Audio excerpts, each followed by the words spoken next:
Hello viewers, welcome to our channel. ప్రస్తుతం మనతో పాటు ఉన్నారు డాక్టర్ రాజేష్ గారు. సార్తో మాట్లాడి ఈరోజు డయాబెటిక్ రిలేటెడ్ టాపిక్ అడిగి తెలుసుకుందాం. నమస్తే సార్. నమస్తే సార్, డయాబెటిక్లో ఫస్ట్ స్టేజ్, సెకండ్ స్టేజ్, ఇట్లా స్టేజెస్ ఉంటాయంట. సో ఇందులో ఫస్ట్ స్టేజ్లో ఉన్నప్పుడు మనం ఈ డయాబెటిక్ని కొంచెం కంట్రోల్ చేసుకోవడం అంటే ఈజీ అయిపోతుంది అంటారా? సో మ్యామ్, దీంట్లో మెడికల్ పరంగా చెప్తే normal person pre diabetic stage, diabetic stage, అదే మీరు ఫస్ట్ స్టేజ్, సెకండ్ స్టేజ్ అని చెప్పారు. ఓకే. సో జనరల్గా ఇలాంటి ప్రాబ్లమ్స్ వచ్చే ముందు కొన్ని వార్నింగ్స్ అనేవి మనకు తెలుస్తూ ఉంటాయి. ప్రిడామినెంట్గా ఇట్లన్నిటిని కూడా మేము లైఫ్ స్టైల్ డిజీజ్ అంటాం. మన జీవన విధానాలు ఎలా ఉన్నాయి అనే దాన్ని బట్టి ఎక్కువగా ఇలాంటివి డిసైడ్ అవుతూ ఉంటాయి.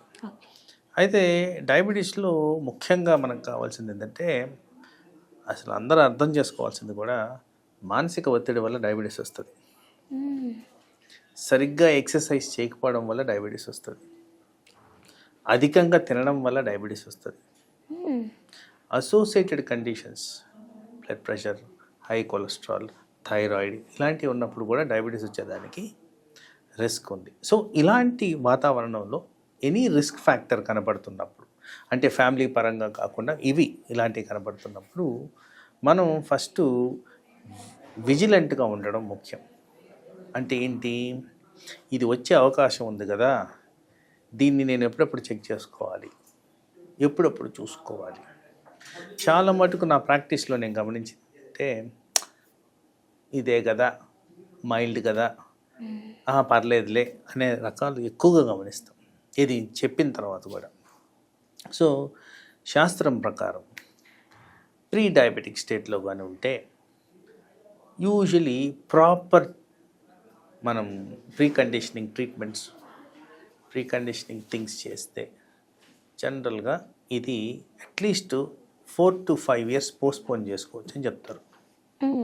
పేషెంట్ పరంగా మనం చేసే అలవాట్లు, పాటించే పద్ధతులు ఇవన్నీ కూడా మార్చుకుంటే, సో ఆ విధంగా చేస్తే డెఫినెట్గా డయాబెటీస్ పోస్ట్పోన్ చేసుకోవడం సాధ్యమవుతుంది.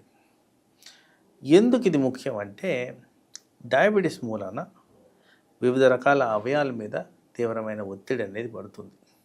ముఖ్యంగా brain, ice, heart, liver, kidney, nervous system, ఇవి ఎక్కువగా మేము ఫేస్ చేస్తుంటాం. అయితే రుజువుల ప్రకారం చూస్తే ఈవెన్ ప్రీ డయాబెటీస్, అంటే డయాబెటీస్ రాకముందే ఈ అవయవాలు ఎఫెక్ట్ అవుతాయి అని గమనించారు. సో అందుకోసం దీన్ని అదుపులో ఉంచుకోవడం అనేది ముఖ్యం. ఎంత వీలైతే అంత డయాబెటీస్ రాకుండా చేసుకోవడం ముఖ్యం. ఇలా చేస్తే ఈ స్టేజ్ 1 మనం దాన్ని అరికట్టేసి స్టేజ్ 2కి పోకుండా, అంటే ఫుల్ బ్లోన్ డయాబెటీస్ పోకుండా మనం కాపాడుకోవచ్చు. ఓకే సార్, అంటూ ఉంటారు కదా, ఏమైనా విటమిన్స్ లోపం వల్ల మనకి చాలా అనారోగ్యాలు వస్తూ ఉంటాయి. ఈ డయాబెటిక్కి ఏమైనా విటమిన్స్ డెఫిషియన్సీ ఉందంటారా? మోస్ట్ కామన్గా వెలుగులోకి వచ్చిన విటమిన్ డయాబెటీస్కి సంబంధించి వైటమిన్ B12 వివిధ రకాలుగా డయాబెటీస్ ఉన్న పేషెంట్స్లో ఎఫెక్ట్ అవుతుంటుంది. ఒకటి డిసీజ్ పరంగా ఎఫెక్ట్ అవుతుంది.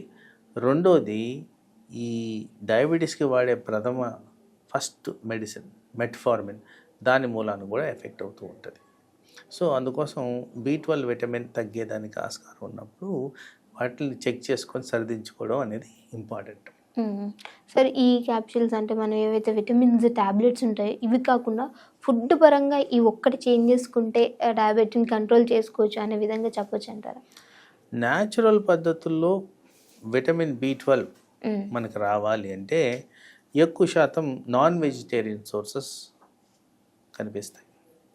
సో ఇన్ జనరల్ ప్రిన్సిపల్ ఒట్టి B12 ఫోకస్ అయితే అది వేరు, కానీ డయాబెటీస్ అసోసియేటెడ్ B12 డెఫిషియన్సీలో మేము ఎప్పుడు చెప్తుంటాం, నాన్ వెజ్ తక్కువ తినండి, ఫ్యాట్ తక్కువ చేసుకోండి, దాని మూలన మనకు అనర్థాలు వస్తాయి అని. అందుకోసం మనం జనరల్గా చేయాల్సింది ఏంటంటే, వీలైనంత వరకు నాన్ వెజిటేరియన్ సోర్సెస్ని తగ్గించుకొని తినడం డయాబెటిక్ పేషెంట్స్లో ముఖ్యం. మరి what is the other alternative? Most of the fruits and వెజిటబుల్స్లో కాస్త కోస్తో విటమిన్ B12 వస్తుంది. వీటిల్లో ఎక్కువగా బెర్రీస్, బెర్రీస్. అంటే స్ట్రాబెర్రీ, మల్బెర్రీ, రాస్బెర్రీ, బ్లూబెర్రీ ఇలాంటి రకరకాల బెర్రీస్లో కాస్త విటమిన్ B12 వస్తుందని గమనించారు. కానీ దాన్ని కూడా ఒక డయాబెటిక్ పేషెంట్ గురించి మాట్లాడుతున్నప్పుడు ఆ బెర్రీస్ని కాస్త జాగ్రత్తగా తినాలి. ఎందుకంటే దాంట్లో షుగర్ పెంచే తత్వం కూడా ఉంటుంది కాబట్టి అవి కూడా గమనించుకొని expert advice like dietitian, nutritionist వాళ్ళ అడ్వైస్ తీసుకొని తింటే అది మంచిది. ఓకే, వీళ్ళు మొత్తానికి రైస్ మానేయాలి అంటారా సార్ డయాబెటిక్ వాళ్ళు? ఐడియల్గా లో షుగర్ ఉన్న సబ్స్టెన్సెస్ ఏవైనా మనకి షుగర్ పేషెంట్స్లో మంచిది.